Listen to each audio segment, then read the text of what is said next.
Какие книги я читаю? Разные. Среди любимых хочу выделить те, что написаны Ильшасом Сулейменовым. Одна из них – поэма «Земля, поклонись человеку». Более 60 лет назад свершилось чудо. Человек планеты Земля впервые вылетел в космос. Разгадай, почему люди тянутся к звездам? Почему в наших песнях герой – это сокол? Почему все прекрасное, что он создал, человек, помолчав, называет высоким?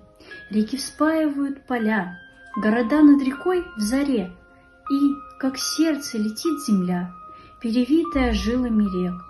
Нелегко проложить пути до вчерашних туманных звезд, но труднее на земле найти путь, что в сердце своем пронес, что рекою прошел по земле, что навеки связал города, что лучом бушевал во мгле, освещая твои года.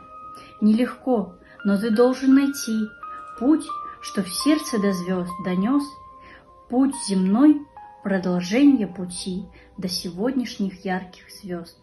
Поэма-симфония, посвященная первому полету человека в космос, это своеобразный гимн, но и не только.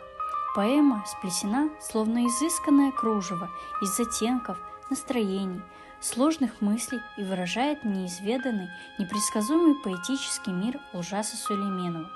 Как истинный художник он воспевает величие духа человека, его стремление лучше и глубже видеть, сильнее и ярче чувствовать, осмысленнее жить. Мне по душе жизнеутверждающий призыв поэмы. Она напоминает, что жить надо интересно, ярко, стремиться к высотам. Люди, граждане всей Вселенной, гости галактик, хозяева шара, вы не хотите пропасть бесследно? Живите, живите, живите с жаром. Поэт смог выразить в поэме важные мысли о самых главных ценностях в жизни.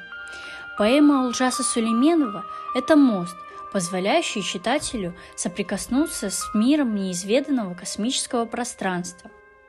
Мы прошли испытания и льдом, и мечом, и золой. Раньше всех мы хлебнули сверх меры, и радость, и горесть. Посмотри, что за сила к бессмертию тебя привела. Чабаны, сталевары, рабочие новой истории. Впереди еще будут дела. И какие дела? А пока поздравляй нас, Гагарин, с победой. Здорово, все цветы, все улыбки растроганной милой земли. Думаю, поэма Ильшаса Сулейменова «Земля, поклонись человеку» никогда не утратит своей актуальности.